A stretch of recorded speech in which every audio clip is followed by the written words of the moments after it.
child has grown up believing the only person who can help them and heal them is the person who's been hurting them. Hey everyone, I hope everyone is doing good and taking good care of themselves. And before I start, I would request you all to like, share, subscribe the channel, and show love to the guest that we are having today. So, let me just, tell you guys a little bit, about the guest. So today I'm honored to be joined by Darren, a highly respected counselor based in Belfast, with many years of experience, supporting individuals, couples, and groups. And Darren practices an integrative approach, drawing from, CBT, person-centered, psychodynamic, and solution-focused therapies. And all of it is basically to help clients navigate complex challenges, which we all, do and experience at some point. He also helps, people, battling addiction, OCD, depression, anxiety, relationship struggles, and bereavement. He's an accredited professional registrant with the National Counseling and Psychotherapy Society and an author of Surviving the Other People's Self-Esteem. Darren also provides supervision to other professionals and is trained in the rewind technique for PTSD. With his vast expertise in both therapeutic practice and mediation, Darren brings a unique perspective to understanding how narcissistic abuse impacts individuals and the lifelong path to healing. So let me welcome Darren. Darren, welcome to the Consciousness Dialogues. It's such a pleasure to have you. Thank you for inviting me on, Sarah. So much. Darren, please tell us a little bit about you. Why therapy, why helping people? For me, I was, really curious, to find answers to my questions. And that's how, I became a therapist. I would want to know what inspired you to, become a therapist. I don't think there would be any one particular answer. I think it was a variety, a myriad of different things that led me into therapy. Having had therapy, attending therapy myself, I had worked with people in support roles. I'd facilitated groups, things like that, mentoring. I've been through my own troubles and so on. Mm-hmm. But I find people very, very interesting, very, very fascinating. And I think it's curious how you can have unique individuals with their own history and everything, and yet we all experience the same kind of thing. There's so many commonalities with us all, and it's not always the one path that leads us to where we are. And even if it is, it doesn't mean it's all going to affect us the same way. There's going to be so many different variables, so many different routes our experiences can take. So I just find people fascinating, and I think it's a really interesting area of work. I get to meet really interesting, fascinating people. According to me, the things that I have studied and researched, I see that parent-child relationship, majorly, in a way forms a blueprint for all other future attachments. Mm-hmm. And now when that parent is a narcissist, I personally feel that the blueprint is messed up. The blueprint is fractured, from the start. Now, I would want to know, in your clinical view, what are the most defining long-term psychological imprints left on a child who are raised by narcissistic parent? You're asking the easy questions first. It's within a narcissistic family. If you think of narcissism, it's an incredibly predictable kind of personality and how they behave and so on, and yet it can be very, very complex. It can manifest in different ways and so on. But if you think of that, you think of a family unit. So let's imagine you've got two parents, you've got a child, maybe a couple of children, maybe even 3 or 4. Mm-hmm. The dynamics that you would see in that one-to-one relationship with the partner, they're going to be playing out as well with the children. Quite often with narcissism, you have this, apart from all the entitlement and this belief that they're special and so on, they really need this constant affirmation, this constant attention, this constant love. And whenever they're in this family dynamic, if they're not getting it perhaps from the partner the way they once did, they might be rejecting the partner. The partner's never good enough. A lot of the things that people talk about in narcissistic videos, how they treat their partners and so on. With the children, what you often find is, maybe with one of the children in particular, the child becomes like a pseudo partner, if you will, a surrogate partner. So even at a young age, they might be getting told things that are very inappropriate. They might be expected to be the parents' counselor. Um, what you often find as well is whenever a child might have a particular role, other roles might be assigned to the children as well. Other times the children are just going to take on roles because of how they're being treated. Now, depending on the role, these interactions, these behaviors, and how they learn to manage the world, how they learn to manage that interaction with their parents, with the narcissistic parent, even with each other, as I'm sure you were, a lot of these things are going to carry on into adulthood.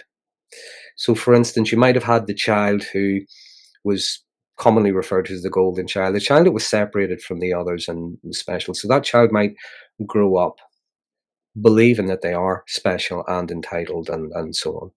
You'll have the child who might have been blamed on all the family's misery. They were at fault for everything, commonly referred to as a scapegoat. You might find that child growing up, and that child might be, well, they might get into trouble, because they think it's their lot in life. Could go the other way. They could be very conflict avoidant, if you know what I mean. They really want to stay under the radar. Mhm. Which both leads me on to another child. You would have maybe the lost child. That's the child that wasn't really noticed at all. Maybe neglected, but maybe that child learned that it was safer to stay hidden. They didn't want to do so well that they were going to outshine the golden child, because there was going to be conflict there. There was going to be scorn, ridicule, bullying, things like that. Pardon me, I did tell you I have a cold. Um, Perfect. but they don't want to do so badly either that they end up the scapegoat, responsible for all the misery. They've let the family down and so on. So the child is learning to stay hidden in plain sight. They're doing really Mhm. well, but not too well, not badly either. Um, so you might say that child would be reading, doing solitary activities, playing alone, things like that, just sitting in the room, listening to music, whatever. And again, as they grow up, it's not that they don't have interactions, it's not that they don't have friends or anything, but again, they kind of stay hidden in plain sight. They don't like conflict. They don't like putting themselves out there too much. They wouldn't necessarily put themselves up for a promotion at work, that sort of thing. They don't necessarily like attention, especially negative attention. So there are so many different avenues you could go down in how narcissistic parents affect kids, but I think a lot of the time it's going to affect their adult relationships as well, because they haven't maybe had a healthy relationship modeled for them. Darren, you talked about the different roles. I Mhm. mean, scapegoat, golden child, invisible, lost child. I mean, who really assigns these roles? Who puts these children into these roles, into these categories? Or is there a situation that is engineered that the children take on this role? Or it's the parent who decides, who needs to be assigned a certain role? What are your thoughts, Darren? I I don't think there's a one answer is going to answer. That's not a one size fits all answer. I Mm-hmm. think sometimes people fall into roles, just like we might fall into a role at work, even though we have a specific role to do. We might be the one that always make sure there's milk in the fridge or something, tea break time. We fall into different roles. In the families, you might find people fall into roles. I think where you have someone who is highly manipulative. Again, when you think of narcissism, it's on a spectrum. It's not a one size fits all answer, but you might have someone who is just selfish and self absorbed. But then other times you do have someone who is highly manipulative. So they will have a favorite child. And I don't have anything to back this up, but these are just my thoughts. Mhm. Commonly, that child is the one who maybe looks like them the most, if you know what I mean. Could Mhm. be the eldest child or whatever, but Mm. it they would have that favorite child. That child is going to be separated from the others, not necessarily given all the best toys. That can be the case, but they might be separated from the others in the sense that why can't you be more like him? Why can't you be more like her? So Mm. the other siblings are compared unfavorably to them. Mhm. You might have that scapegoat child, the scapegoat who is, again, responsible for all the family's misery. And again, I've nothing to back this up. These are just my thoughts.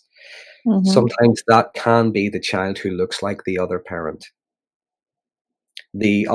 who is now their enemy, if you know what I mean, because they're not as perfect as they once were, and so on. Um, Sometimes they can be engineered.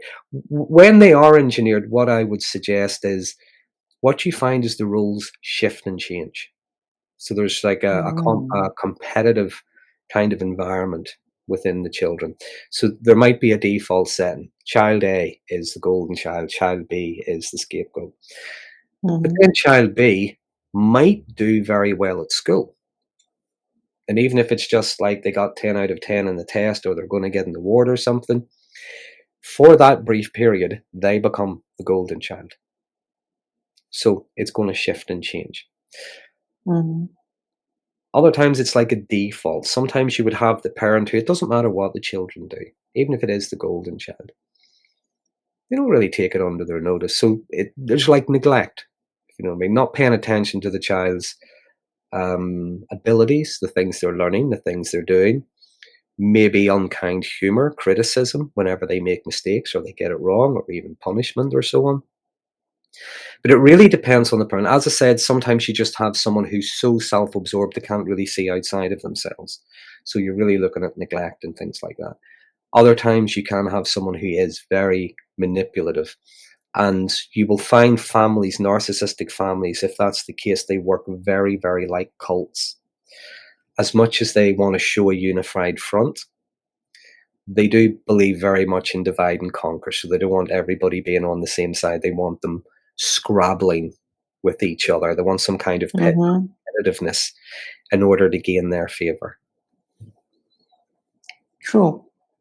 I would like to add something over here. I was, the golden child. And then, I was stripped of that title, Mm, because I was not doing what they wanted me to do.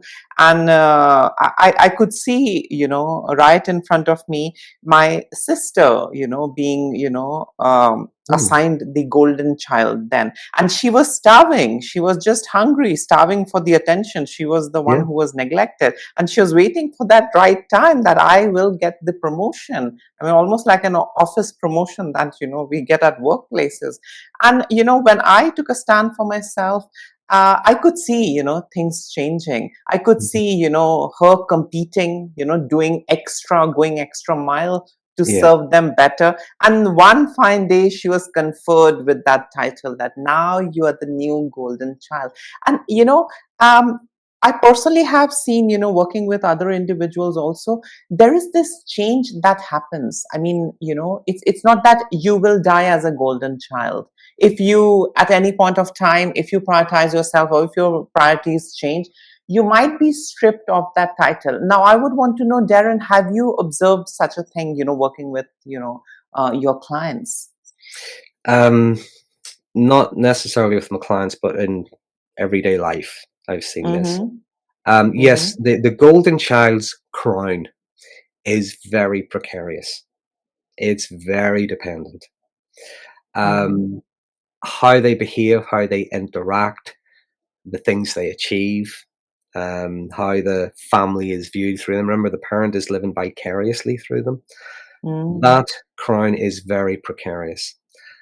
If, again, one of the other siblings maybe does better, it's either going to be ridiculed, scorned, sabotaged, things like that, because it brings up envy, the jealousy, things like that. Um, there are some people, and I'm curious, from what you've just said. It's the thing about the children that grow up in narcissistic families. This is not unusual. I've seen this twice in my life in two different families that didn't even know each other. Mhm. The children, once they started to grow up, one family had 3 children, the other family had 2. Mhm. Once they started to grow up and they started to see it for what it was, they recognized it, and then they started watching YouTube, and everything started falling into place. Once they saw it for what it was, and they recognized how most of their lives they had been pitted against each other. There was a lot of petty jealousy, what they often call things like pseudo hostility within Mhm. narcissistic families. Once they saw what it was, they actually started to band together against the parents. They're Mm. not necessarily against them in this adversarial sense, but every time the parents tried to do something, they were united. So I Wow. think that is, I would like to think that's more common than you think. Mhm. Whenever the kids realize what's really going on when they grow up. And if you think about it, as kids grow up, they start to learn about relationships, not just from mum and dad. They learn it from their friends in school. They learn it when they start dating. They learn it from television shows they're watching. They learn it from their friends' families. They learn it from people they work with, and then they maybe find partners themselves. So they're starting to learn different kinds of relationships, and they realize that this, what we grew up with, we were told that this was right and this is normal, and everybody else were the villains. Everyone else has it wrong. Actually, it's the other Mhm. way around. Actually, Mhm. it's the other way around. And I would like to think that that is more common than maybe we hear about. Maybe I'm wrong, but there is part of me always hopes. I would like to think that. I'm just curious when you said about no longer having that crown and all. How was that for you to lose that crown?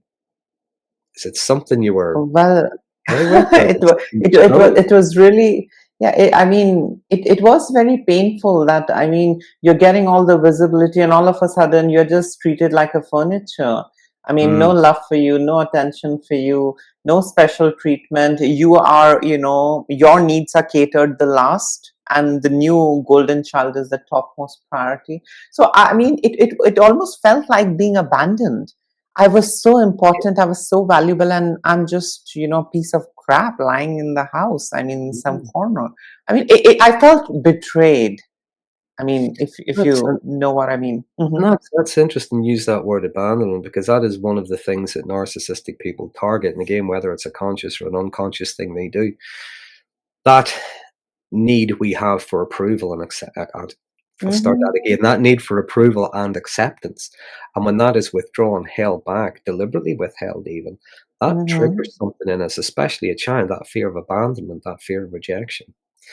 Hmm. Why they, not even the kids, even partners, there is that part of us that thinks, well, if I work that little bit harder and if I comply just that little bit more, I'd get it back. Maybe I'll earn back the title. And if you think about it, that's actually, that's one of the things that fuels the trauma bond. On one, Absolutely. on one hand, there is that need for the approval, the fun, the little gifts, the little Hmm. jokes, the affection, and that gives us a sense of ease. Sometimes it gives us a dopamine hit, things like that. But on the other Hmm. side of that, you're in this constant state of stress and strain, waiting for the next rejection, waiting for the next explosion. What you did today was perfectly okay, but you know that if you do the same thing tomorrow, there's a huge chance you might get an explosion. You might step on a landmine or something. You might get punished because the discipline is often inconsistent. So Hmm. when we're in that constant state of strain and worry and things like that, there's the adrenaline, there's the cortisol and things like that, but we're trying to get the good stuff that's going to ease that. Hmm. There's the trauma bond, keep going back for more, because and especially with children, if you think about it, again, the highly manipulative narcissistic people are very good at doing this, the way they condition people. But a child has been there since birth. It's like they lead people to believe the only person who can heal them, the only person who can help them is the same person who hurts them. True. So true. That's there. And also, I have seen, Darren, you talked about this trauma bonding, intermittent reinforcement, withholding love and affection and attention and validation. I get that. But there is one more, thing that I have observed, in my case and working with others, is, when parents are oversharing information, whether it's personal in Yeah, nature or, other kinds, oversharing. I mean, suppose I am a 5-year-old and they are talking, about things which they should talk, with their age group. yeah, That further creates, a very unhealthy, toxic kind of an enmeshment, or, I mean, in some cases yeah, I have seen, clearly leading to, emotional incest, like your yeah, father is this, your mother is this. I mean, go ahead and talk to an adult. Why a 6-year old? Why a 10-year old? And I have seen that plays an important role when it comes to entraining the child, since childhood. And yeah, trauma bonding, emotional incest, and all that playing victim. And, it creates a kind of a bond. That kind of a bond I have, severed, when I, went no contact with my family. It's really painful. And I would like to add yeah. something over here. Um, Emotional incest, a lot of people, I mean, a lot of therapists also, they feel that it happens between, opposite gender, a father with the Mhm. daughter, a mother with the son. But I have seen it happening between a daughter and a mother also, Yeah, because, yeah, I mean, I have seen certain really, extreme cases, where sex was present as well. But in majority of the cases, sex is not there. It's just that the boundaries are blurred. You're treated like yeah, an adult. yeah, and within narcissistic families, well, narcissistic people, they tend to struggle with boundaries, shall we say. I mean, other people's boundaries are an inconvenience to them, but that includes their own children. You're right, the children are treated like adults. Sometimes they're treated like the parent's therapist, Yeah, their advisor, sometimes they're the surrogate partner. They're absolutely. being told information that the kids probably don't even know what half of it means, but they know it's not good. And again, trying to get that parent's approval. Mm-hmm. When you see the mum or the dad, whoever it is, whenever you see them angry or upset or whatever it is, and the child, now children are going to do this anyway. In fact, most of us do this anyway. We have enough compassion. We don't want to see people struggling, but especially if it's mum or dad. And what can happen is the parent is telling you, "Oh, it was your dad. Your dad's a horrible person. Your dad did this, or your mum's a Mm. horrible, nasty person because they did that." Mm-hmm. And the child is learning um, this lack of boundaries. The child is learning to put the parents' needs over their own, and Absolutely. even within that family unit, even if the parents are still together, they're starting to view the other parent in a negative way. They're starting Mm-hmm. to, if you will, it's like parental alienation, but it's still taking place within the home. Now that other Mm-hmm. parent could have, they could just be going out to work. That's all it is. They're going out to work, but the other parent is, you should be earning money and staying at home to pay me attention and stuff. So they're looking really ridiculous things. But because the other parent won't or can't, they're now being portrayed as the villain, and the child is growing up seeing them as the villain, even though that parent might be loving, might be kind, might be trying to make up for the other parent, if you know what I mean. They're Mm-hmm. still being seen as the villain. Now, those children, whenever that enmeshment is taking place, in fact, even before that, I'll go a bit upstream from that.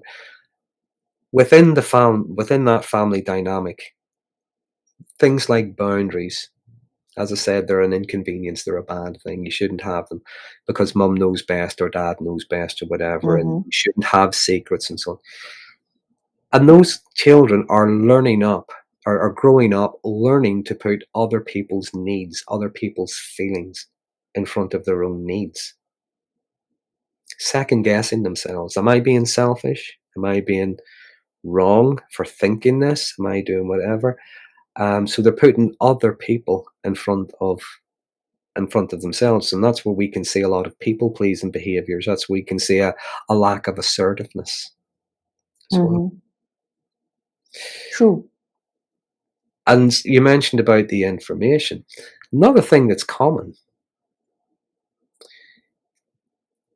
the mum or the dad, whoever it is, will have no problem sharing private information about the kids just to embarrass them. Now we're not Mm. now we're not talking about a 16-year-old who brings home a girlfriend or a boyfriend or whatever. Mhm. Mum Mhm. and dad make a joke and pull out a picture of him with his Mhm. toy Darth Vader when he was 5. We're not Mhm. talking about that sort of thing.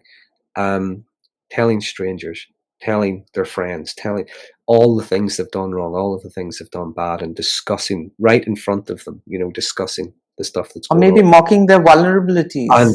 yeah, that's pretty much what it is. It's mocking Mhm. their vulnerabilities. So Mhm. they're learning to become very, very closed, not to share anything. To share anything could be used against you. Mhm. Find it True. difficult. They find it difficult to ask for help because to ask for help, it might be used to ridicule them. Yeah. So Mhm. there is that oversharing of information. It's also showing that lack of privacy. It's showing that lack of respect, and it's not teaching healthy boundaries. The kids aren't learning to be able to say no in a healthy Mm. because True. it's all about the parent. Mhm. True. And also, I mean, Darren, you said, that in narcissistic families, these narcissistic parents are, um, expert in pitting, relatives Mm, against each other, mom, dad, or yeah. mom, child, or father, child. That's a common thing. Now, there is, one more interesting thing to that phenomena when they are, I mean, like I grew up in a extremely narcissistic household. Uh, for some period of time, I knew that my daddy was a villain and my mother was a helpless lamb that I need to protect and, serve. Mhm. But the moment I took charge and control, and she sensed that I'm trying to outgrow, I was the villain then. And then, she ganged up with dad and they both became the bestest of the friends. So it almost transformed. He was the villain. I mean, though he Yeah. was a grandiose as well, and all of a sudden they are friends and they are against a common enemy. So that phenomena is also there. I mean, what are your thoughts about that, Darren? Um, do you know what? I don't think you could write that. That just sounds that's how it works. Yeah. Pitting people against each other. It's like my enemy's enemy is my friend. Think about that need for attention and for validation. Now, if they can't get it in the good way, they'll get it in the negative way. But even someone that they might have a grudge against, that person suddenly becomes very useful whenever Mm. there's someone else target. Mhm. This is the thing about that sense of victimhood. You cannot be a victim unless you have some kind of villain. Mm. That's when the child Makes becomes the sense. villain. Mhm. After everything I've done for you, I sacrificed everything for you. Oh my goodness, look at me. There's no one like me. I've done all this. And you throw it back in my face. Is everyone paying attention? Yeah. Do you know what I mean? You cannot be this, even with the grandiose, you cannot be a hero unless you have some kind of villain to overcome. You cannot be a victim Absolutely. unless you have a villain that has made you a victim. So Mhm. everything gets projected outwards. Sometimes it will be the next door neighbor. Sometimes it'll be the boss in work. Sometimes it'll be Uncle Dave, who you haven't seen for Mhm. years, or it'll be the child. It'll always have to be someone. There's always someone to project all the stuff I don't like onto. That's the scapegoat, if you will. Mhm. True. Darren, gaslighting, according to me, is like a love language of narcissistic parents. I mean, Mm, they gaslight you. I mean, they communicate that way. That's their style of communication. And what gaslighting does is that it really destabilizes you. It yeah, rips you from your core. You are yeah, unable to get in touch with your own self, and as a result of which, you face a lot of problem. And one such problem is doubting your own reality, because every time it was questioned, you yeah. were gaslit in return. Are you sure you want to do this? Are you sure people are going to laugh? I mean, all sorts of things, I have experienced and I have seen with, other victims also. Now, Darren, this um, this doubting, when you start doubting your own reality, I have seen the result, with Mhm. doubting your own self, your own reality. We often subconsciously take on, certain roles, that is, becoming a caretaker, Mhm. becoming, the punch bag, or becoming the jester and the joker and the fool who makes everyone happy and cracks, Mhm. stupid jokes, makes fun Yeah. of himself or herself, or the peacekeeper who is, trying to, maintain peace. Now, I would want to know how, I mean, according to you, how does this kind of role conditioning interfere with the development, of a stable identity in adulthood? What are your thoughts, Darren? Well, I have a colleague who once described codependency in a way I've never heard it described before. I thought it was amazing. Mm-hmm. She refers to it as the dis-ease of the lost self. I thought that Wow. was really, really powerful way. Mm-hmm. So again, we have this need for connection. We're social creatures. We need to connect. We need to belong. And what happens is, again, our reality's being rewritten. We learn that maybe no is a bad word. We learn that publicly, think within a narcissistic family, publicly, we're wonderful. We are the best family there is. We are flawless. We are brilliant.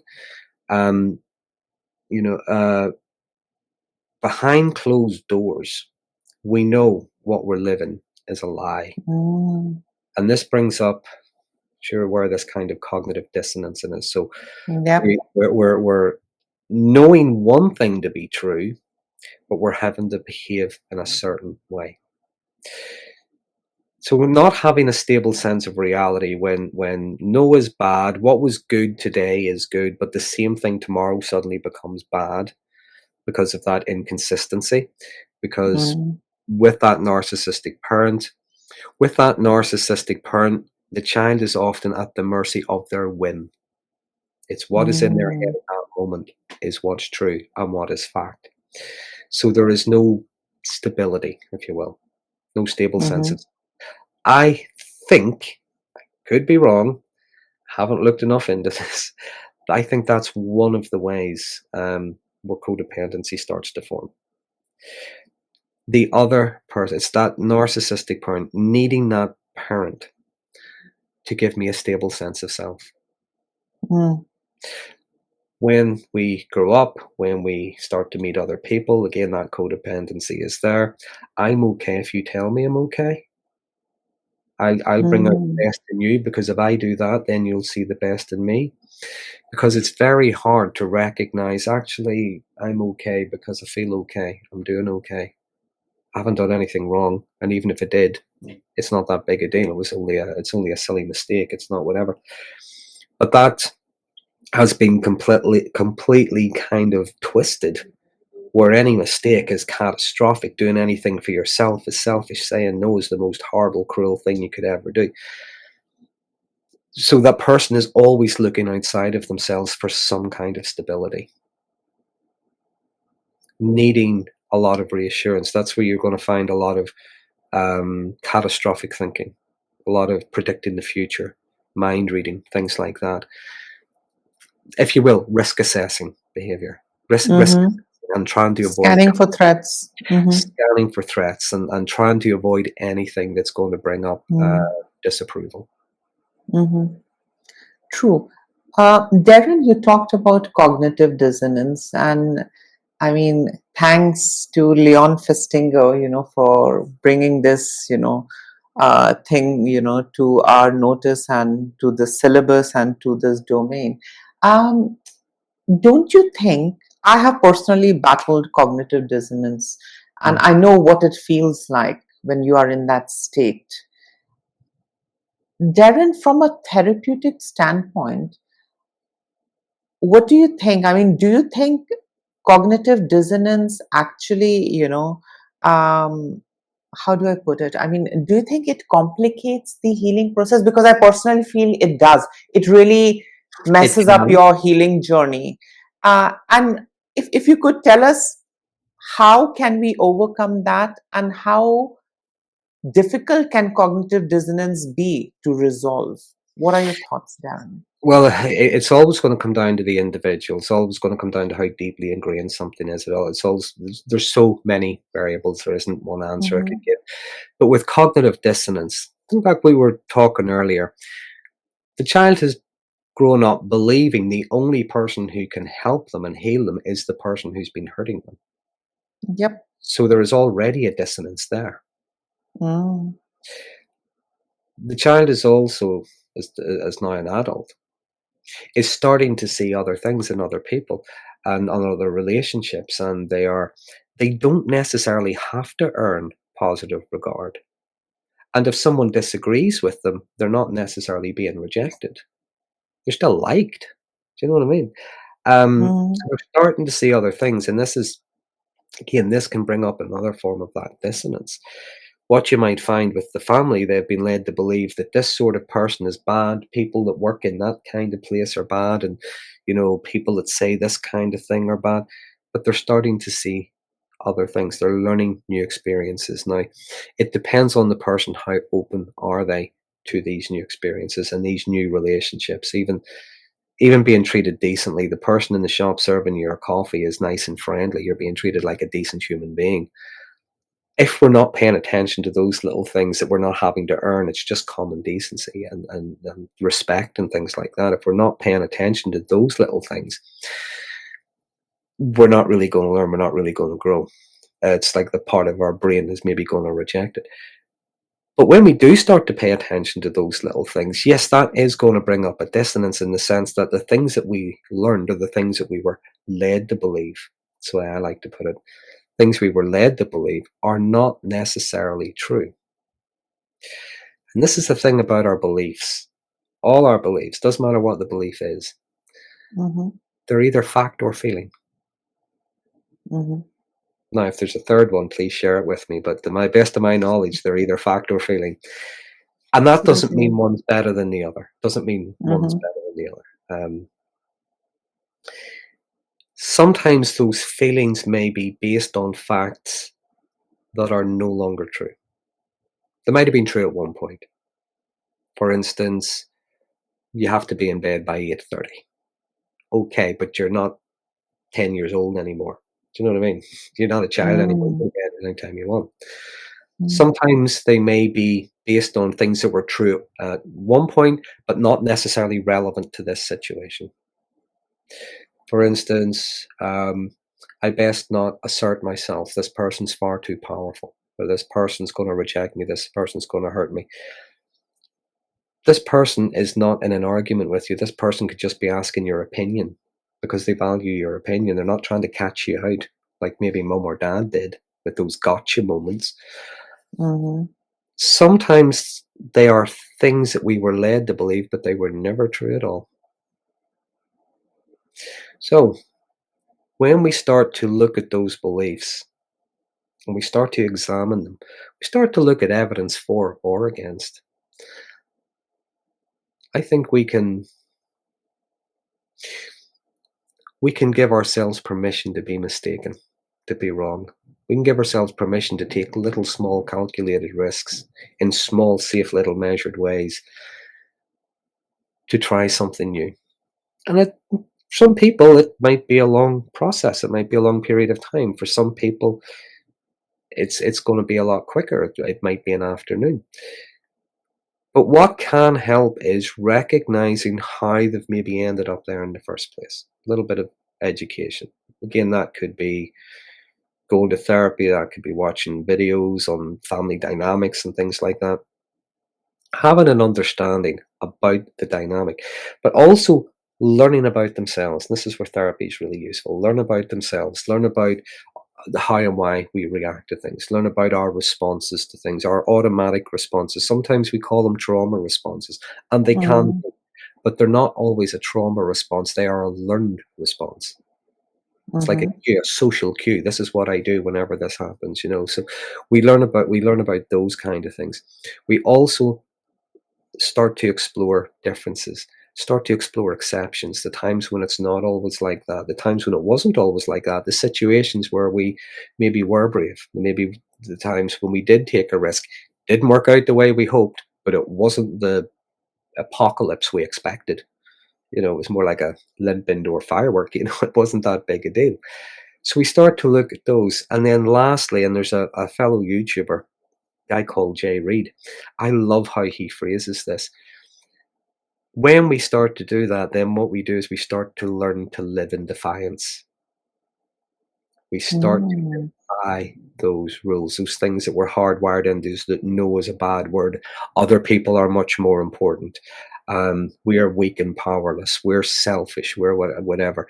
The things we weren't allowed to do that we always wanted to do, but we were led to believe that we're bad or whatever. No, we go and do that. We go and we learn to play the guitar.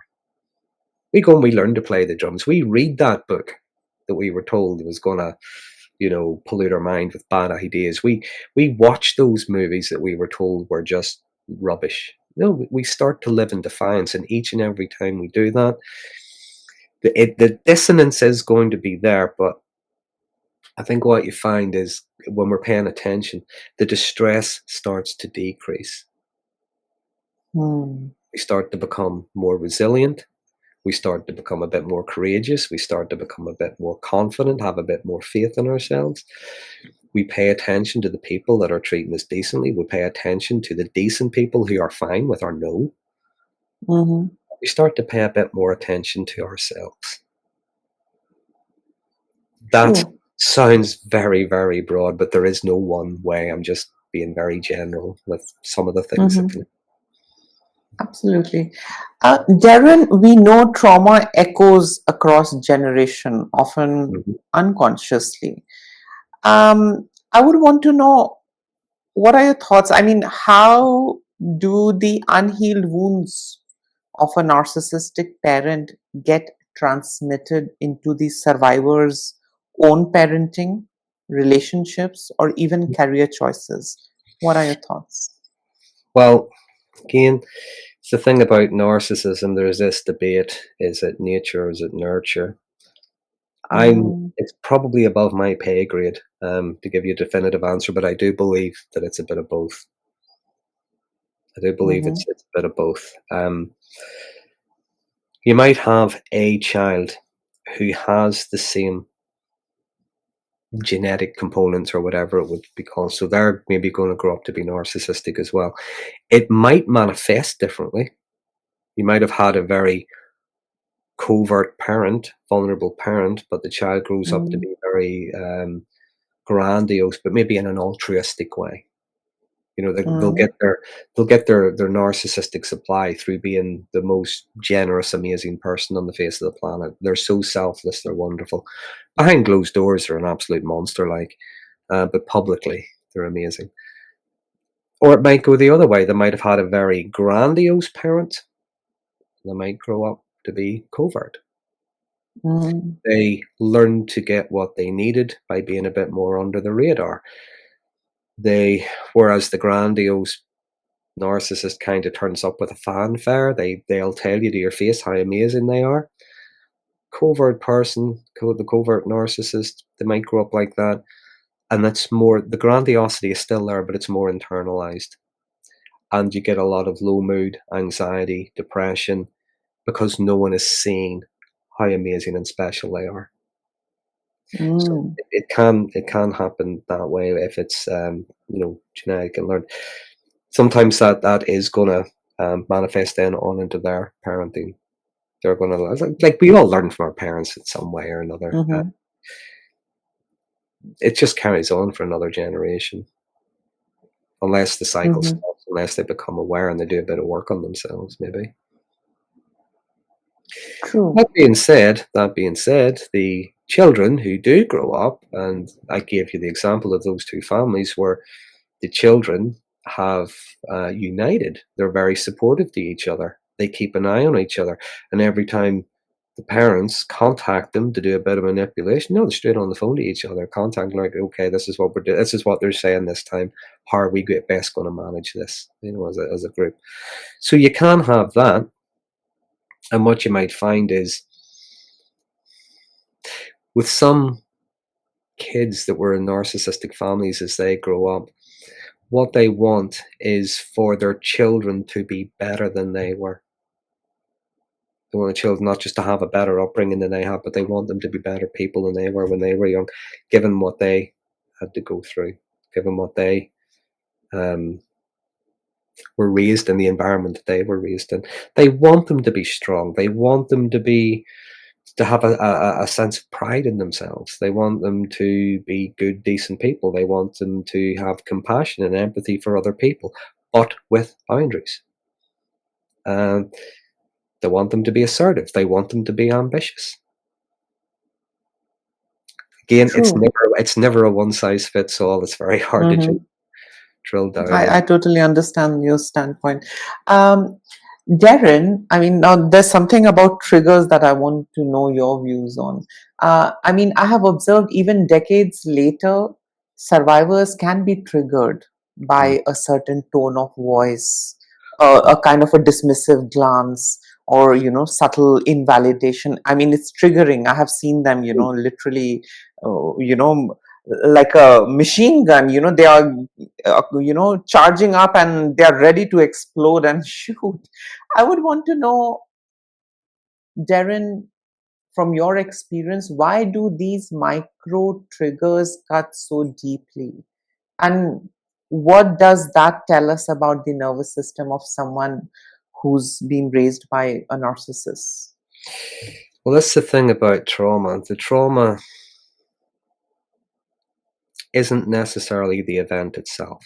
And especially when a complex trauma, it's not a one-off, it's a series of things. And it's not always Mm, the same thing, but it's a series of things that lead someone to where they are. The trauma isn't always the event. The trauma is in the nervous system. It's how we carry it. And it's what it means to us. It's the impact it has had on us.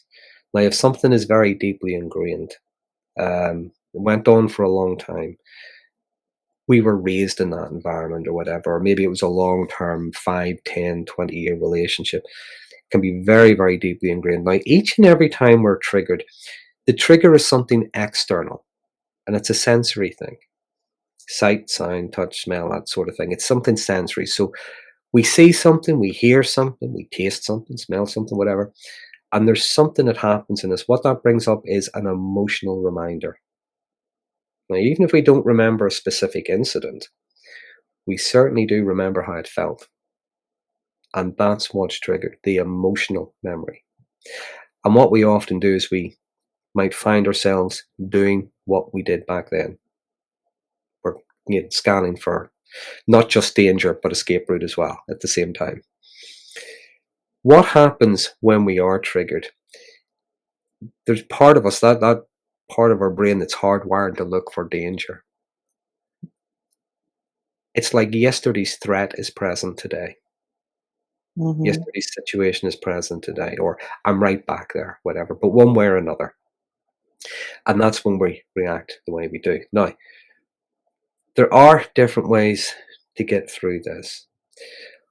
When it comes to looking at trauma, what we cannot do, and you and I talked briefly just before we were recording, what we cannot do is we cannot erase the past. What we can do is we find ways to integrate into our experience the things that happened Mhm. in a way that if we're going to think about them, it's voluntary rather than involuntary. So we're not getting flashbacks, waves of memories, things like that. Um, we also learn, and it's not that we don't get triggered, it's not that things aren't going to happen, but it's the difference between going straight into survival mode, maybe leaping straight to 100, and maybe going to a 10 or a 20. The trigger informs us. It doesn't dictate what we do next. This looks familiar. This feels familiar. I've been through this before. What I did last time, did it work? Did it not? Would it be appropriate for this situation? We look for some. I like to use the example. It's like someone who was maybe in battle or something, and the door slams, they hear a loud noise and they jump. They might scan the room instantly. They might dive under the table. They might grab the person next to them to try and protect them. But it was only a door slam. Again, yesterday's threats present today. When they learn to recognize their triggers and they're integrating into their experience, and they do in different ways, they start to update their memory and they start to look at the different areas in which they're growing.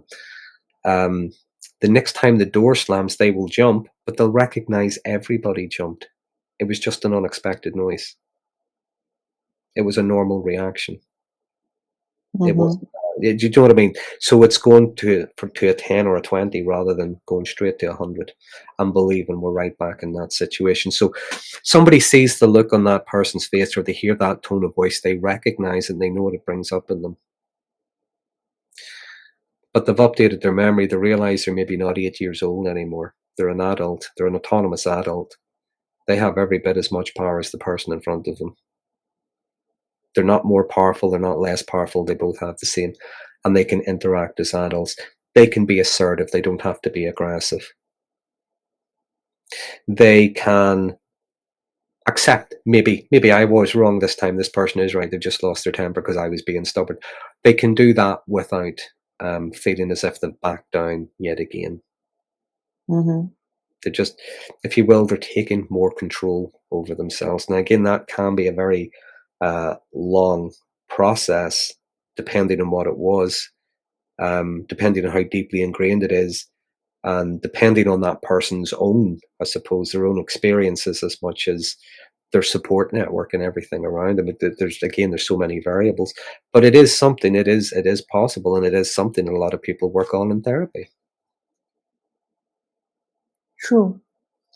Now, here's an interesting thing, Darren. I mean, um, ever since, I went no contact with my narcissistic family, restarted my studies, and, had this urge inside of me to, help others who are in Mm, similar situation. I think it was there. I mean, the savior complex was there, that I need to rescue others as well who have gone through the voiceless and all of that. But now, of course, that savior has sailed on to a different journey. But yeah, I mean, the work should go on. I have seen, Darren, critiques often dismiss this concept, narcissistic parenting, toxic parenting. And I really, I mean, at the deepest of my heart, I don't see them as critiques or skeptics. I see them as mm, enablers and, mm, future narcissists, who target, and, they come up with all, different kinds of yeah, logic. They will also, tell you that, all parents are flawed. absolutely. Aren't you scapegoating them by, labeling them as narcissists?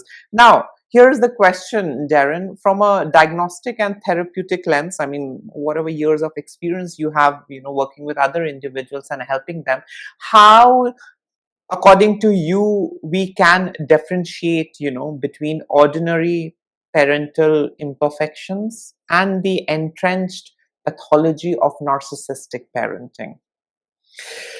I think this is where social media has to take a lot of responsibility. On one hand, it's a good thing because we have instant communication, things like that, instant information. It's wonderful. We have YouTube. You and I are both on YouTube. It's really good. Mm-hmm.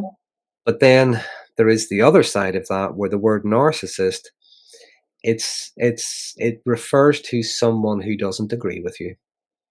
It refers to someone who won't give you what you want. It refers to someone you don't like.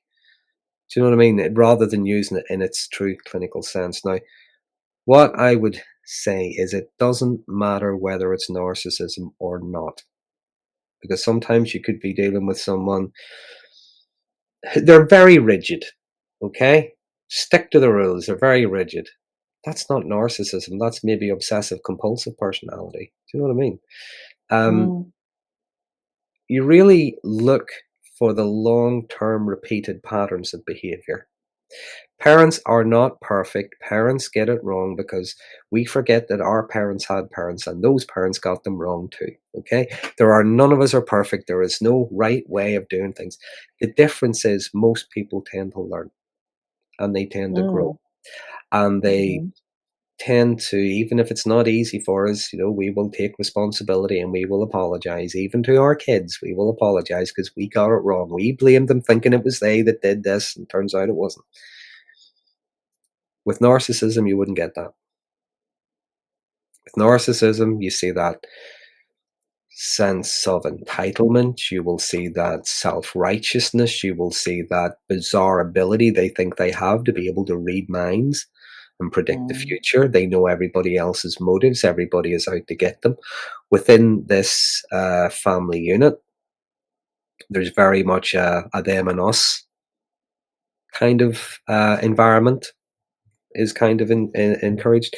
There's a pseudo hostility, there's a pseudo mutuality, both going on at the same time. The communication, it's like I don't know if this is the right way of phrasing it. I hope this comes out right. There's like a communication deviance, so things aren't Mm. just communicated directly. Mm. There's hints, there's insinuations, there's things carried through a third party triangulation. Um, there's that public image versus the private image. There are things. This is why I often think that families operate like cults. Narcissistic families operate like cults because True. there are things, questions you are not allowed to ask. And there's also answers you're not allowed to question. Wow. True. So there's all of this going on. There is, again, the kids being put into these roles, maybe having to do housework from a very young age. And it's not just that they're helping mum out, no, this is actually your role, this is your duty. Um, Given far too much responsibility, being blamed on things that are way out of their frame of reference. There's a lot of bickering, there's a lot of gossiping, the list goes on. But anyway, all of this is going on, and there's only a facade of openness. There's a facade of closeness. The love is conditional. The positive regard is conditional. Everything is conditional. And everything that happens masks this pain. Everybody has to mask their pain. Unless you fall over and hurt yourself, of course, you're going to cry. But it's like I said earlier about things being used to insult and humiliate you, that kind of Mm. sadistic humor. There's a lot of stuff left unsaid. So there's a lot of suppressed needs. There's a lot of unresolved issues. And there's a lot of things that not even just the kids, but maybe even the partner are afraid to ask for or afraid to bring up. There's a lot of different stuff going on, and this is happening all day and every day. This is not mum or dad had a hard day and they've lost their temper, or they've just become frustrated, or they made a promise and then broke it. Don't worry, I'll take you to the movies tonight, kids. Don't worry. They don't get going to the movies, but that's because dad has been stuck in traffic or mum has been stuck in traffic and they were late home. So it's nobody's fault. It's just unfortunate. So there are those disappointments, those things that happen. But in a narcissistic family, there will be the promise, but then the promise is suddenly forgotten about. They just said what was in their head. They didn't follow it through. And if they don't follow it through, it's the kid's fault, by the way. They didn't do what was in the parent's head.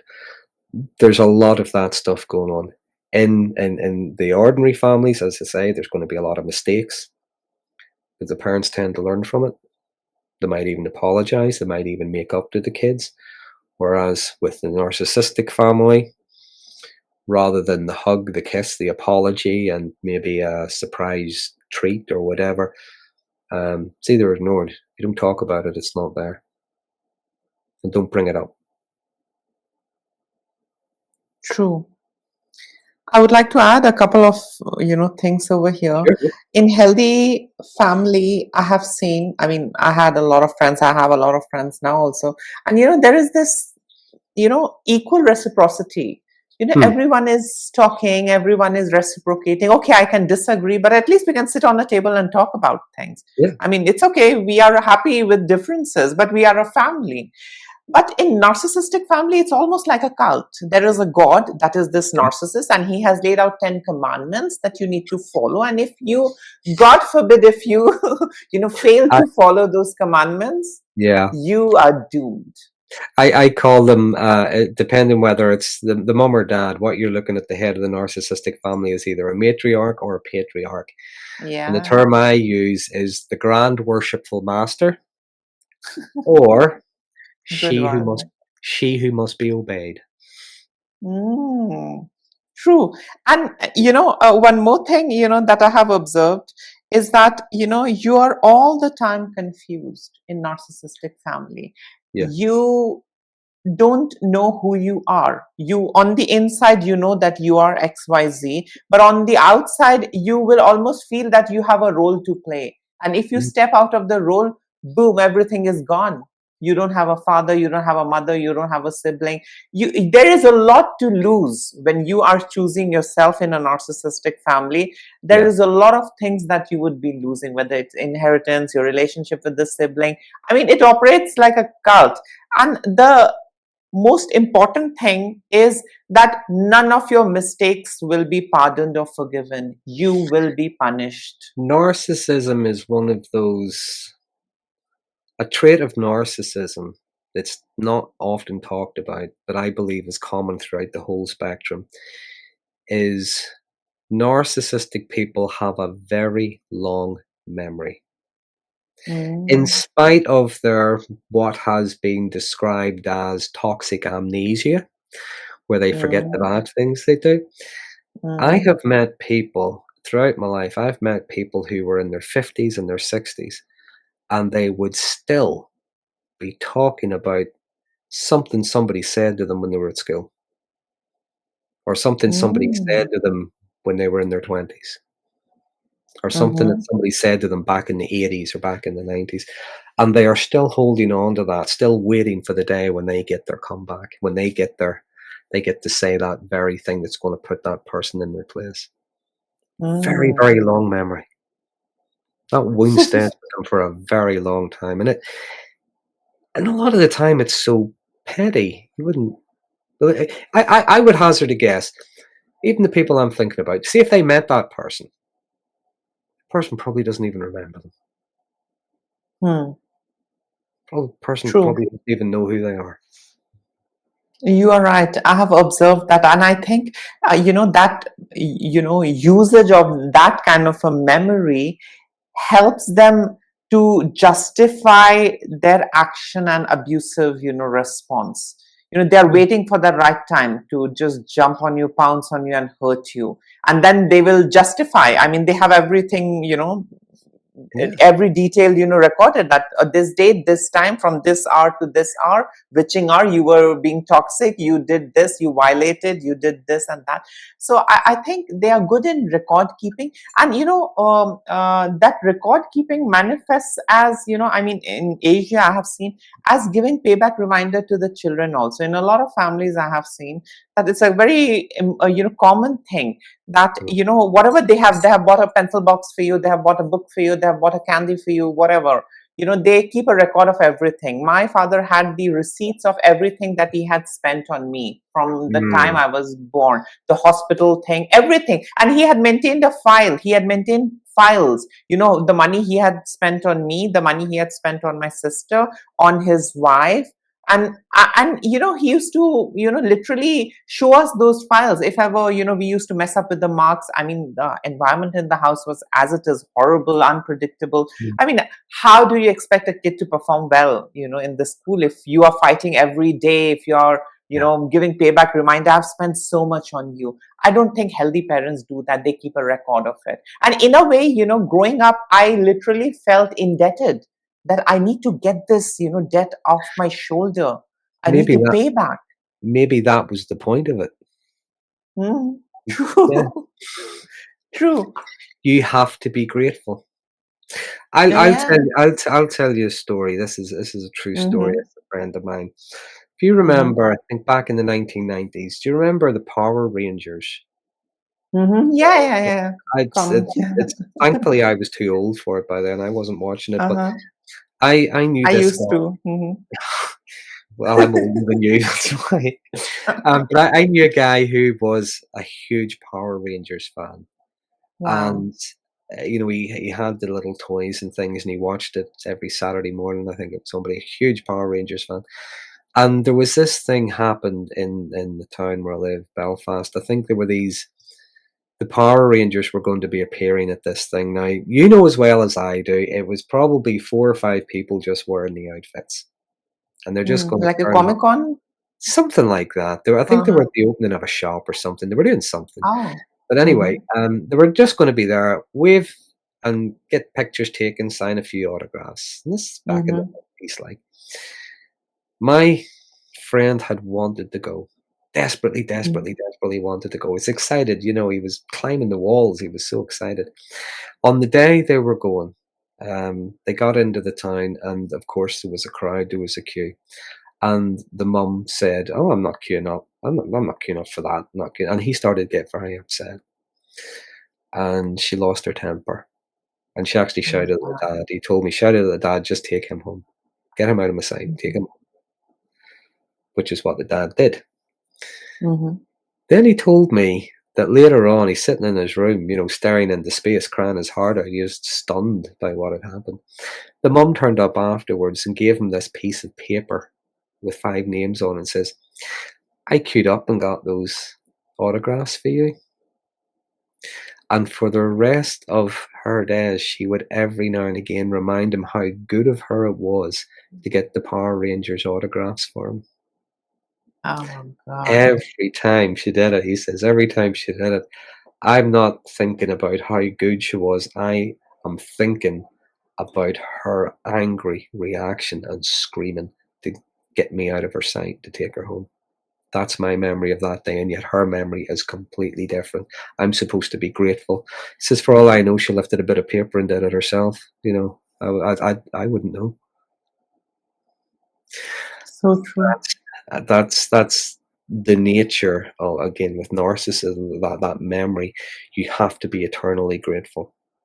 That thing I did for Absolutely. you, you are now Even forever. if it is bare minimum. Yeah, you are forever in my debt. And let me put it this way: you give your example. You were talking about your dad.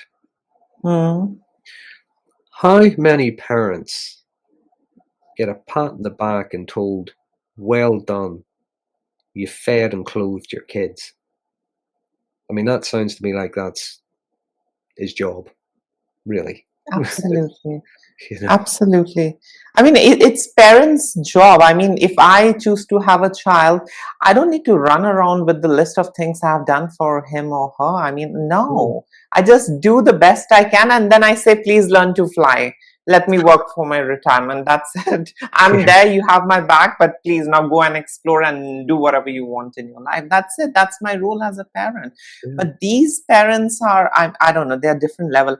I mean, I personally, it might be very controversial, but I think, addressing them as parent is, maligning the term parenting, because parenting, according to me, is a very sacred thing. It's a very beautiful thing. I mean, it can make or break the child. Parenting is really an amazing thing. But looking at these individuals, I mean, it's so bad. It's so transactional, instrumental, and conditional. But parenting, it's everything else apart from parenting. So I mean, mhm, No, I would agree. I would think of parenting as it's a huge responsibility, but it's also an true. incredible adventure at the same time. You get both. Yep. But you're right. I think in those families, narcissistic families, the love is very conditional.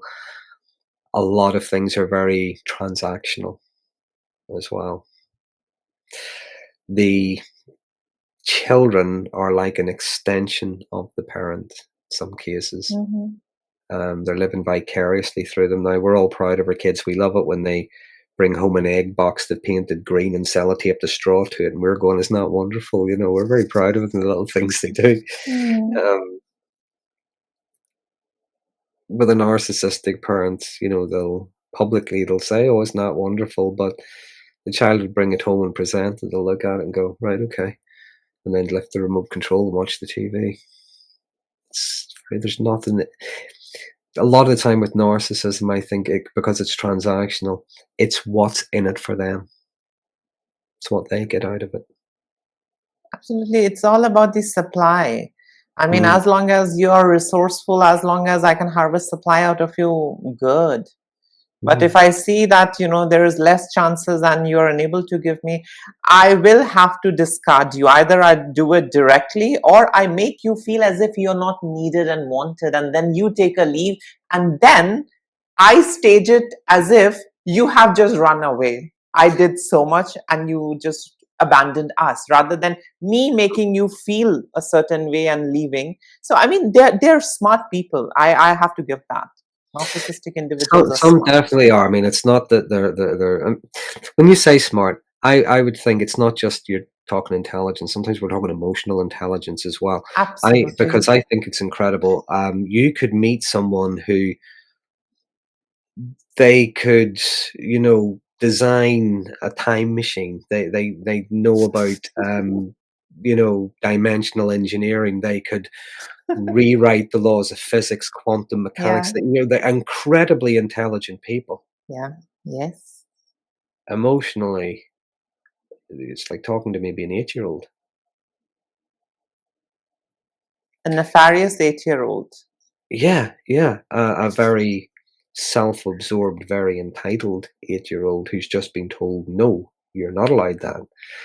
Um, so yeah, it's the emotional intelligence as much as anything. So yeah, you can get someone who can be very manipulative. They're doing things. They're switching roles in the children. They're taking the crown off the golden child. They're giving it the scapegoat just to watch the golden child struggle. They might even be getting some kind of pleasure out of the child's distress. Maybe there is that sadistic element to them as well. They are enjoying the unkind humor. They are making jokes. They are embarrassing. They are humiliating. But they're also making up excuses. They are blame shifting. They are not taking responsibility. Now, on some level, they know they're doing it, but they don't know why they're doing it. If you know what I mean, they don't know why they're doing it. Hmm. So it's more like an unconscious thing, I believe. It's more as this unconscious defense mechanism. They're being very wily. They're this need, this hyper competitiveness, this need to be superior. They know it's there, but they don't know why it's there. They don't they this lack of humility, they know they don't have humility, they're actually seeing humility as a weakness or a flaw, but they don't know why. Do you know what I mean? So they can be very Hmm. intelligent people, but there's not a lot of emotional intelligence. True. And you said that narcissistic parents are sadistic. Here's something that I want to Can be. add over here. Okay, here's something that I would like to add. I have seen and I have experienced narcissistic parents really, hitting their children and then putting the balm and then hitting them again. So, I mean, that shows that, they know that they are never going to run away because they're dependent on me. Mhm. So I can exercise anything I want and please. And then maybe in order to distort the child's memory, I'll apply the balm. I'll help the child Yeah, heal, recover, and patch up. And then again, I'm going to do the same thing and pretend as if nothing happened, and keep narrating their version of yeah. story. I saved you, I rescued you, I patched you up, and you're blaming me. And that's yeah, absolutely, and again, that's a form of the gaslighting, and that is, as we discussed earlier, that is Hmm. being led to believe that the only person who can help you is the person who's hurting you, Absolutely. because they're doing both. Um, Hmm. and yeah, that brings up. There's a. Have you ever watched that movie, The Marathon Man? No, Oh, it's no. it's it's it's an odd movie. It's a good movie. It's an odd movie though. But there's a scene in Mhm, it that I think really shows that, and it's the very sadistic side. mhm. You get in not specifically narcissism, but more the dark personality types. Okay, where there is Triad an types. element of Mhm, where there is an element of sadism. And it's mhm. this guy. He was a doctor. He was a dentist during the Second World War, and he's looking for these stolen diamonds. And he has poor Dustin Hoffman strapped into a chair. He's going to torture him to find out where the diamonds are. And what he does is he takes a drill and he drills it right through the front of his tooth. And, God. it's a scene that just makes you go, oh, because you can just imagine the pain that poor Dustin Hoffman's in. Yeah. But after he does that, and he's polite and pleasant the whole time, he doesn't raise his voice, and he doesn't threaten. He's just polite and pleasant as he says, I need you to tell me where the diamonds are. I want to know where they are. And he does that. After that, he gives him a little bottle of clove oil for the pain. And that one little scene, what it shows is how some people in that dark personality where you see psychopathy and sadism and Machiavellianism Mm, as well as the narcissism, when you see mm, all that together, that's someone being conditioned to believe the person who hurts them is the person who can help them, heal them. Now, that's a very graphic true. scene in a movie, by the way. Mm-hmm. But as you mentioned, with the parent who smacks, beats, punishes, takes toys away, things like that, is also Mm, the same parent who gives the little treats once in a while, who lets you stay up late, who lets you have a sleepover at your friend's house, who lets you have a birthday party. It's the same parent. mm-hmm. So the person who hurts us is the person who helps us and heals us. True. True. Now, Darren, I personally describe shame as the toxic inheritance of narcissistic parenting, Hmm. which is invisible but coercive.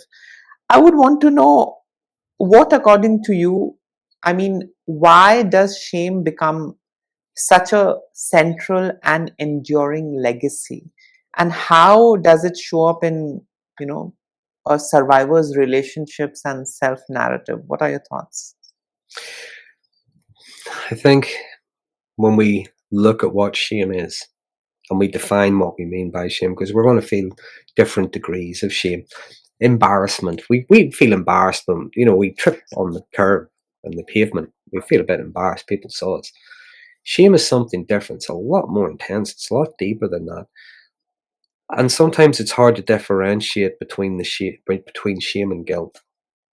Mm, A lot of time in narcissistic relationships, narcissism, I believe, is this: you see people who behave in the most shameful of ways to try to escape a feeling of shame, which is why they will lie through their teeth. They will talk around in circles. They will roll about on the floor, kicking their legs in the air, squealing to get out of taking any kind of responsibility. So that's very shameful behavior. And they're doing that to try and escape a feeling of shame that they were wrong or they're accountable. They also target people's shame and guilt. It's one of the things they mm, do. What would people think of you if they knew what you did to me by saying no? What would people think of mm, you if whatever? So there's your fear of public opinion, your fear of other people's opinion. After all I've done for you, things like that. But guilt is what we feel whenever we think of the consequences of something we've done or maybe mm, neglected to do. And that can be targeted and exploited if you're a compassionate person, if you're hyper dependent on someone else for validation, and if you're dependent on them for their approval and things like that. That's something that's going to be exploited. Your guilt. You always have to give them what you want or you're a bad person. Shame is what you feel. Guilt is what you feel when you think of the consequences of something you've done. Shame is what you feel when someone else is thinking about it. mm-hmm. The difference. True. And that's when you get those threats of, what if other people knew you were like, what if, how could you say that to me after all I've done? What would this person think if I told them that? So that targets our guilt and our shame. Another aspect of shame is what we feel when we think about what we are. I like to add to that what we've been led to believe we are. We have gone back to our beliefs from earlier. We have been led to believe we're a bad, horrible, selfish person for saying no. Mm, We're a bad, horrible, selfish person for not putting this person in front of ourselves, for not worshipping, for not complying. This does stay with us. Again, people find it hard to assert themselves. They try to avoid conflict. Sometimes you see the people pleasing behaviors. Sometimes you can see what's known as egoism, which is like the extreme opposite of narcissism. That's when someone is afraid of maybe being seen as narcissistic because they have any boundaries at all. Um, According to the legend, Echo had no voice of her own, only Narcissus' voice. She just repeated everything he said.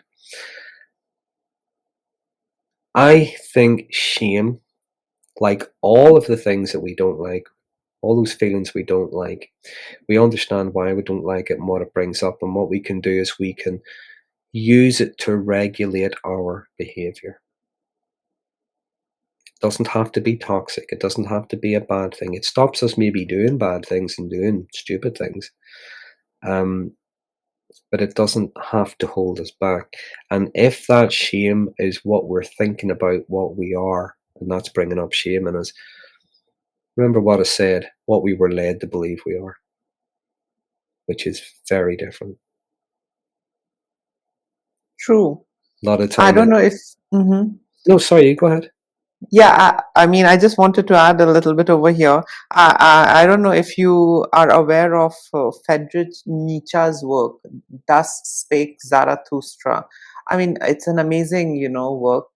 And in that also he says how men have been conditioned, based on guilt and shame.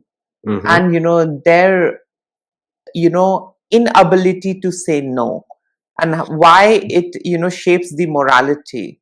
The more you are able to say yes, the more moral high grounds you will be getting, the more morally fit you will be seen.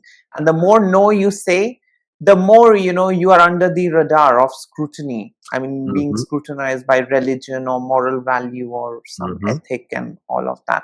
And that's exactly what you mentioned, that we are scared of the idea of others seeing us in a certain way and believing someone else's narrative rather than caring about what we are going through or what we are experiencing. We are scared others not labeling us. We often operate out of that fear, that Yeah. what if auntie says that I'm a selfish girl, what if uncle says I'm a bad boy.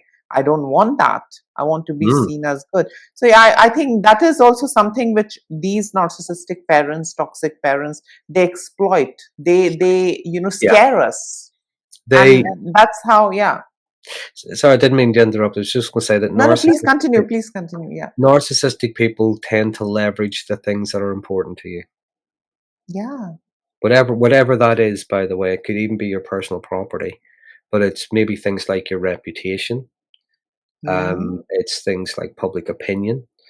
It's things like your money, your finances, whatever it is. Even as a child, it's your favorite toys, things like that. Um, there's a scene in the book "Mommy Dearest."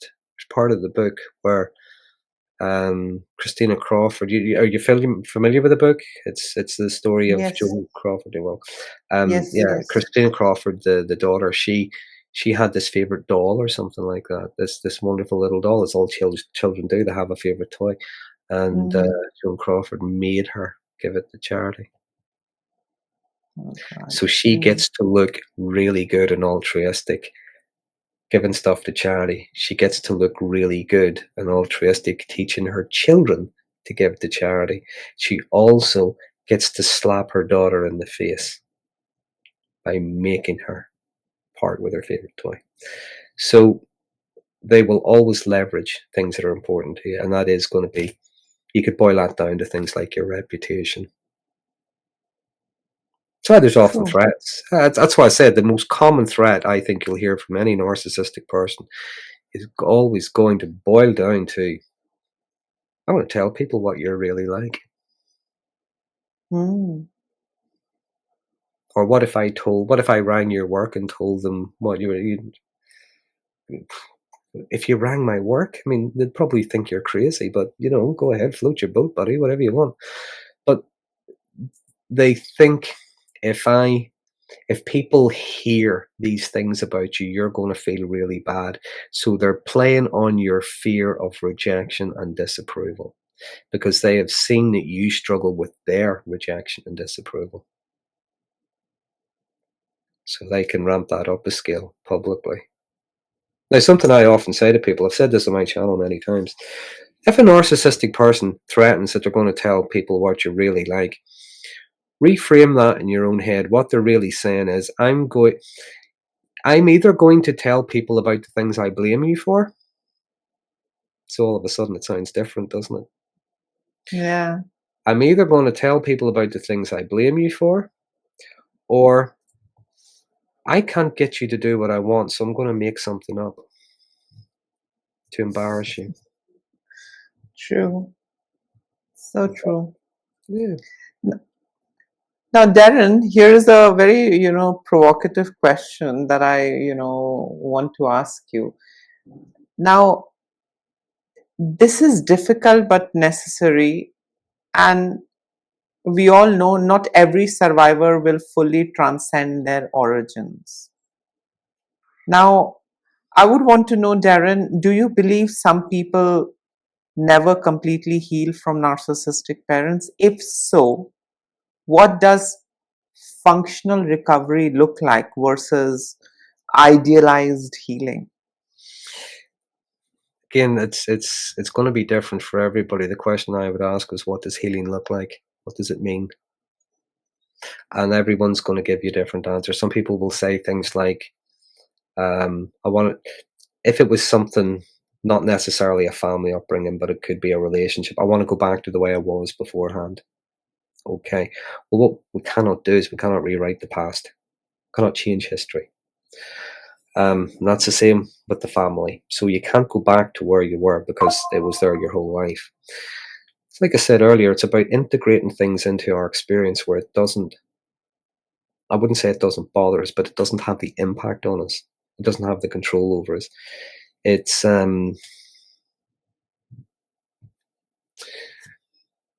I like what Jung said. It's, I am not what happened to me. It is not my identity. He said, was it, I'm not what happened to me, I am what I choose to become. There is something quite empowering about choosing a different path, and this is the thing about trauma. Trauma can affect us all in many different ways. But from about the 80s, maybe 90s onward, we're looking at things like post-traumatic growth, the things that people learn through their trauma. Things like there's an appreciation for things that they didn't have previously. And that can be an appreciation for even just the simple things in life. A little bit of common decency, a nice dinner, good company, things like that.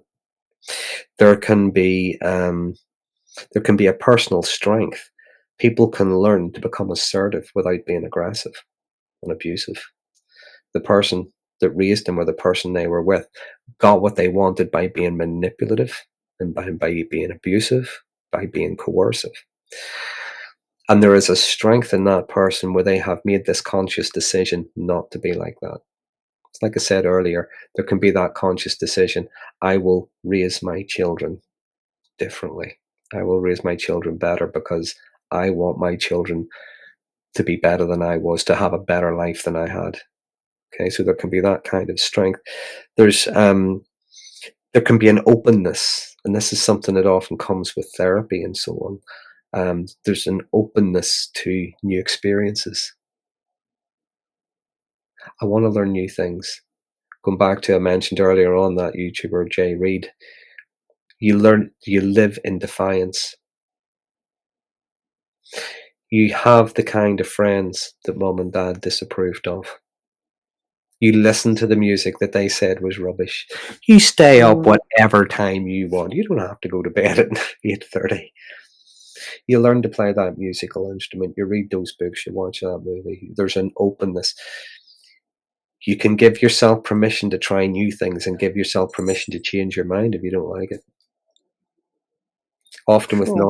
Often with narcissism, there's this dichotomy of yes or no, right, wrong, black, white, up, down, whatever. Do you know what I mean? It's either this or it's this.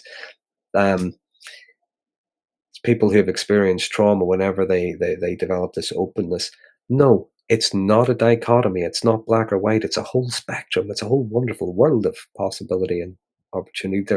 There are things like nuance. There is things like context. Mm, There can be a compassion. There can be an empathy, not the kind of empathy that some people maybe exploit, like narcissistic people would exploit, but there is an empathy with boundaries. You can care about, and you can support, and you can encourage, but you're not there to fix. The difference, I true. like to say, it's the difference between caring about and caring for. You can recognize those things. So, and some people even find a spiritual growth. Well, whether that's religion, could be anything. But there's a lot of different ways that people grow. What you find as well is some people go into a line of work. Think of yourself. You mentioned your upbringing. Some people can go into a line of work where they end up helping other people who have been through the same kind of thing because they have a compassion, they have an empathy, and they understand it. They get it. People that have been in terrible disasters and accidents, same Mhm. thing. They might go on to help others. No one else is ever. I don't want anyone else to ever have to go through what I had to go through. I'm going to put a stop to this. I'm going to campaign against it. I mean, so there are so many different areas that people can grow, and the healing doesn't mean it never happened. Because sometimes we still have the scars, but what we're not going to do is we're not going to pick at the scars every now and again. Yeah, See them and they remind us, but we're not going to keep picking them or poking them with a stick or whatever. true. But Uh, everybody's journey is different, and there's different ways. And I think what I often say, depending on what it is, especially you mentioned earlier on the enmeshment, the emotional entanglement, and things like that. If we find it hard to move on, it can be because of the entanglement. There's a lot of emotional entanglement and so on. mm, true. If we pay attention and we start to move forward in little, small, safe little steps, a little piece at a time, we start to move forward. Sooner or later, the moving on catches up. True. And I would like to add something over here. I mean, whatever you said, I totally agree. And I don't remember where I read, but it was by Jung. Jung had said that until you make the, I think, unconscious conscious, it will, direct your life, Yeah, and you will keep calling it as yeah, fate. And that's what exactly I think we are talking over here, that until and unless we don't bring our awareness onto the hidden patterns, there is no moving forward. yeah. How can we Um, heal? it's. I mean, you talked about as well about the shadow self. The shadow self. I think the shadow self is a really interesting concept in Mm, the sense that me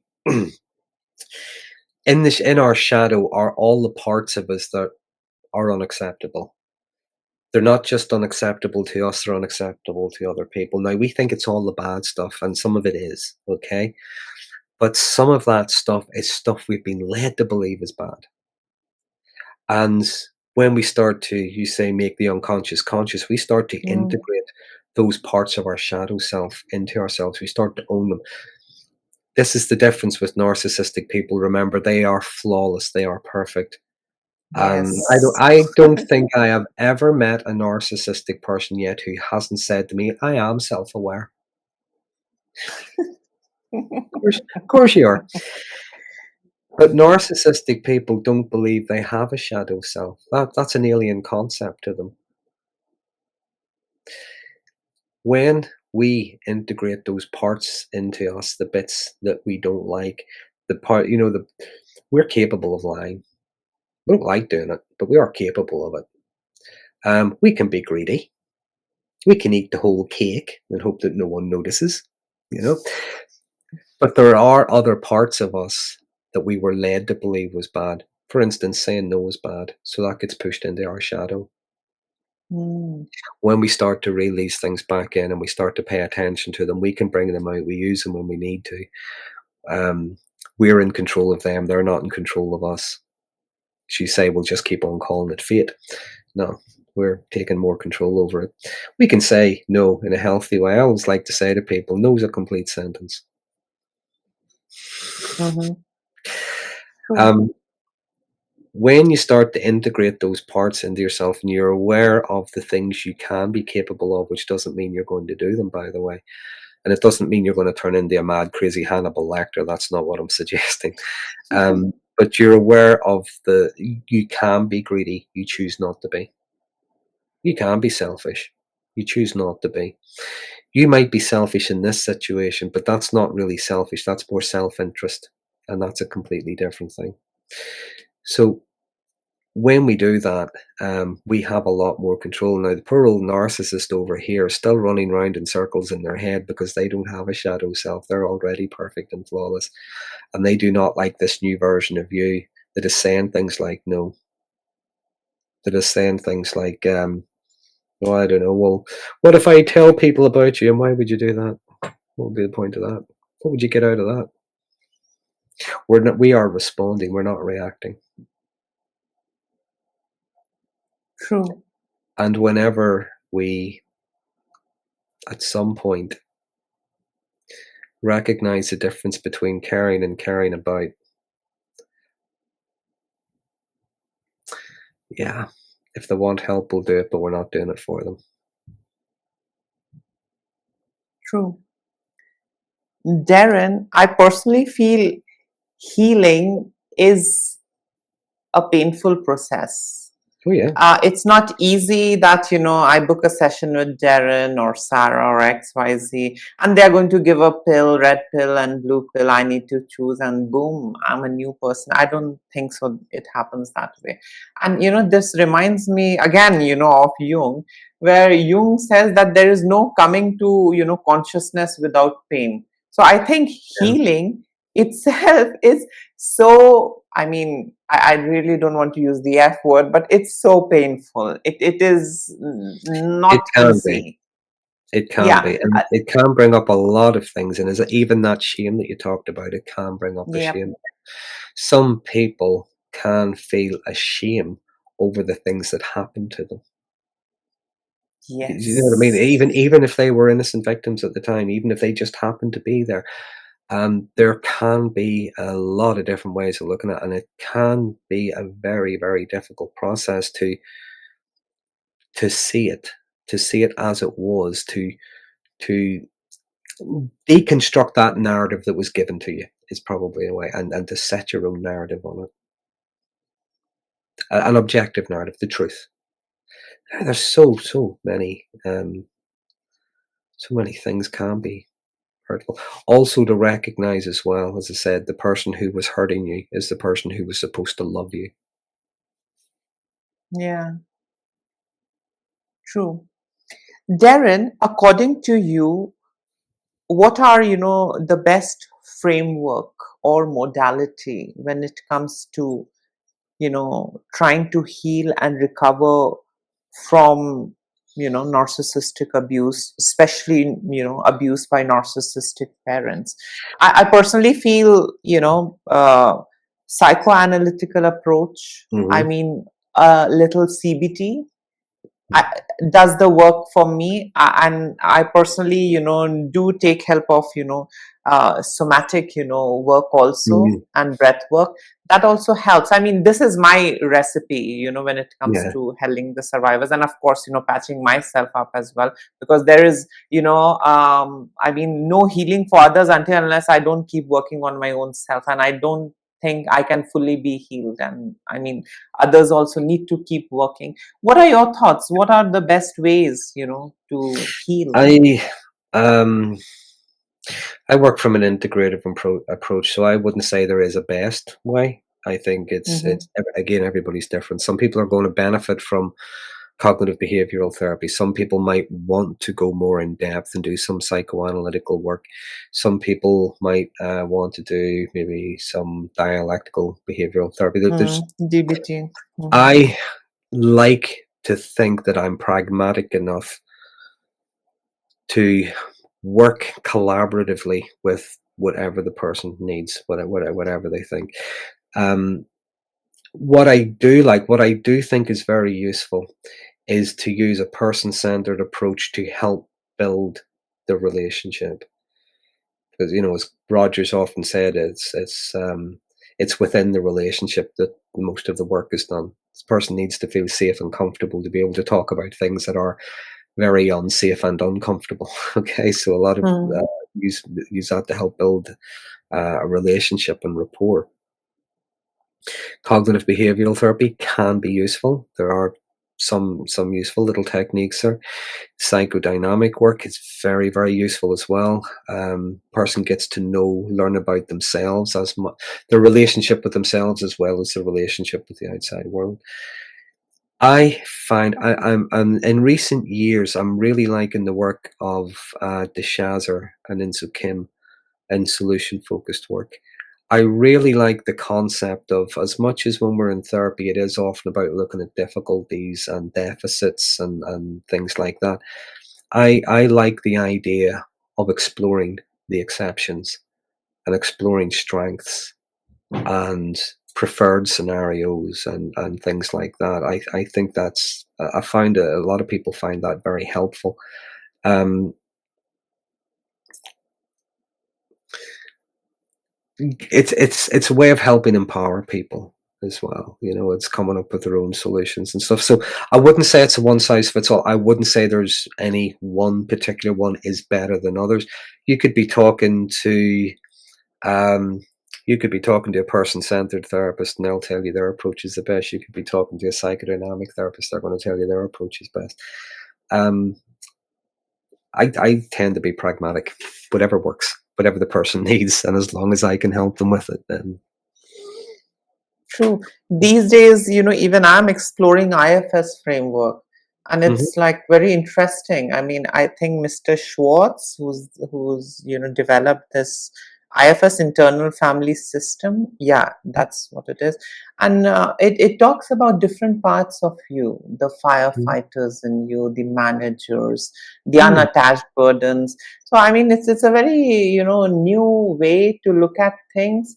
I mean, I'm not the right person to comment on it, but yeah, it's a kind of a next rabbit hole that I would love to get into because it's interesting and I like exploring Yeah. different ways, whatever makes sense. And as you said, it's not one thing for everyone. You need to design and tailor made Mm. things the best suited for others, for individual need. Now, before we conclude today's discussion, Darren, um, I would want to know, what first steps do you find most powerful when it comes to helping survivors you know disentangle from the narcissistic legacy and walk the path of reclaiming their authentic self? What are your thoughts? Sorry, I'm just choking here. I hope you had it Please, right. no worries. I think the most powerful thing you can do to help anyone is, before you do anything, is to listen to them, hear them, ask them questions. Ask them questions with a polite curiosity to, to encourage them to tell their story. A lot of people who have been in narcissistic environments, this includes workplaces, cults, things like that, there's a huge element of secrecy. Mm. And with that gaslighting, as they're trying to tell you the story, they can be confused. Is this true? Is this the right way I remembered it? Or, do you know what I mean? There's a lot of confusion. I am a big believer in the power of listening. Listen to them, hear the story, show them that you're listening. As I say, ask little questions and so on. And when you're listening, you're not necessarily giving unnecessary feedback, but you can. Let me put it to you this way. I remember having a conversation with somebody once. This wasn't a client, by the way. This was a friend, so that's why I got away with saying it. Mhm. She was telling me about kind of she was talking she'd been with and the way he was behaving and so on, and the whole conversation was, and then he did this, and then he did that, and then he did that, and then he did that. And at one point, I just says to her, "Okay, look, okay, he sounds like a twat." I, and in that moment, I said that, she was just, what? I says, "Yeah, he sounds like an absolute twat." I says, "But you've talked about him enough. Tell me about you. What do you need to do next? You're telling me this for a reason. Do you want a bit of advice? Do you want me to tell you to dump him? Do you want me to tell you to what is it you want? What is it you think you need to do?" As I say, that wasn't the client, so I could be a lot more direct, if you know what I mean. There's a different ways you're doing it. But I thought that conversation was a good one to highlight because it was showed that I was listening and I was giving a response based on what she was telling me.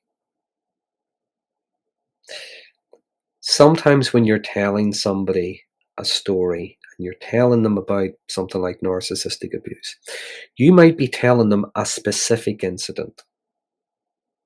And to anyone else, that specific incident sounds like you're blowing it out of proportion, or maybe you're a bit too sensitive, or come on, they might have been having a bad day.